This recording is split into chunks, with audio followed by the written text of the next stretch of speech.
जिंदाबाद जिंदाबाद संघर्ष समिति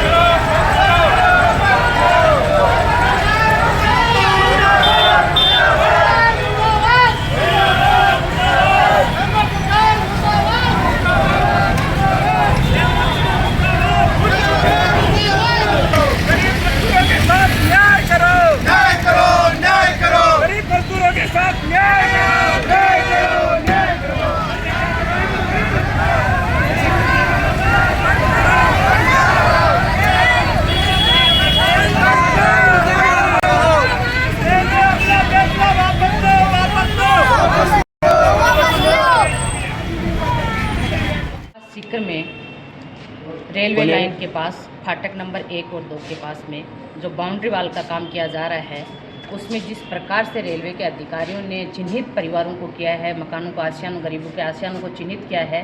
पहले चिन्हित किया गया 125 फीट तक, और दूसरी साइड जो बाउंड्री वाल बनाई गई है वो 30 फुट पर बनाई गई है, और एक साइड में कर रहे हैं 125 फुट, जो कहीं ना कहीं गरीबों के साथ अन्याय है। दो प्लॉट उस रेलवे लाइन से दो प्लॉटों में मकान साथ जा रहे हैं, तो ये गरीबों के आशियाना उजाड़ने का काम ये सरकार कर रही है। उसके बाद में जब हमने कोशिश की, रेलवे अधिकारियों से बात की, तो दोबारा इनके लोग, रेलवे विभाग के लोग आए और उन्होंने 20 फीट कम करके फिर निशान लगा दिए। तो ये लोग, क्या नियम है, किसी भी जैसे कोई भी काम होता है, कोई भी नियम होता है, किसी कानून के तहत कोई काम किया जाता है, नियमानुसार कोई काम किया जाता है, लेकिन यहाँ पर जो काम किया जा रहा है वो बिल्कुल नियमों को ताक पर रखकर किया जा रहा है।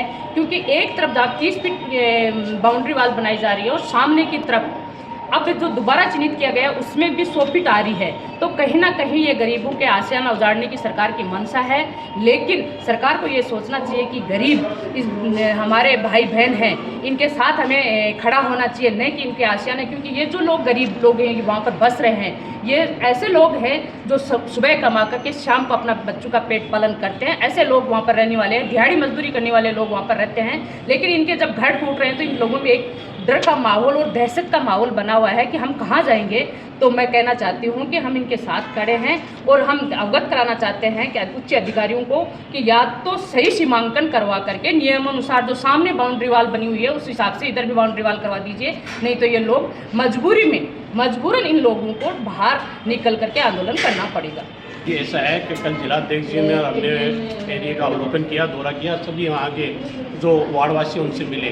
तो एक तरफ क्या है, रेलवे की बाउंड्री का नियम बना हुआ है कि बीच रेलवे लाइन से 61 फुट पे बाउंड्री है, 61 फुट पे बाउंड्री है, और जबकि दूसरी साइड है आप देखेंगे तो वेस्ट साइड के अंदर लगभग रेलवे बाउंड्री, मतलब रेलवे लाइन से 30 फीट पे रेलवे बाउंड्री बनी हुई है। उसके बाद में वहाँ पे सीवरेज लाइन और रोड की जगह छोड़ी हुई है। हम ये चाहते हैं कि इसी प्रकार दूसरी साइड भी 30 फीट पे जो पुरानी बाउंड्री बनी हुई है उस पर बाउंड्री बने, जबकि रेलवे क्या कर रही है, कहीं पे 30 फीट पे बाउंड्री बनाई है, कहीं पे 60 पे बना रही है, कहीं पे 105 पे बना रही है। और कल 125 फीट के निशान भी लोगों ने दिखाए। फिर उसके बाद में रेलवे वालों को जब हमने जाके मिले तो उन्होंने वापस जाके उस निशान को 85 फीट पर लगाए। कहीं ना कहीं ये संदेह के घेरे में है, जबकि हम ये नहीं कह रहे हैं कि कोई विकास नहीं होना चाहिए, बाउंड्री नहीं बननी चाहिए, लेकिन जैसा वेस्ट साइड बाउंड्री बनी है उसी प्रकार इस साइड भी अपनी बाउंड्री बनाएं। और साथ में जहाँ पे वो लोग उस चीज़ को कवर करना चाहिए जहाँ पे ऑलरेडी नगर परिषद सीवरेज लाइन डाल रखी है, नगर परिषद की सीवरेज लाइन है, आम आने जाने का आम रास्ता सुगम है, उस पर रेलवे अब आज उसको कवर करके डंडा बनाना जा रहा है। तो ये कहीं भी किसी के हित में नहीं है। लोगों के, गरीब लोगों के मकान तोड़ना ये कहीं किसी प्रकार का औचित्य नहीं है। हमारी केंद्र सरकार से पुरजोर मांग है, जिस प्रकार वेस्ट साइड बाउंड्री बनी है उसी प्रकार इस साइड भी बाउंड्री बनाई जाए और सभी गरीबों को राहत दी जाए, अन्यथा गरीब और आम जन को रोड पे आना पड़ेगा, जिसकी समस्त जिम्मेदारी केंद्र सरकार की होगी। आज हमने कलेक्टर साहब के महोदय के माध्यम से ज्ञापन केंद्र सरकार को अवगत करा रहे हैं। जे वस्तु स्थिति का अवलोकन करके इन्होंने आने वाले 3 दिनों में इस कार्य का समाधान नहीं किया है तो मजबूरन गरीबों को साथ होकर धरना प्रदर्शन भी करना पड़ेगा, आगे बैठना पड़ेगा। ये आज की एक शुरुआत शांतिपूर्ण ज्ञापन है। तो हमारा कलेक्टर साहब से यही रहेगा कि रेलवे अधिकारियों से बैठ के मौके की स्थिति देखते हुए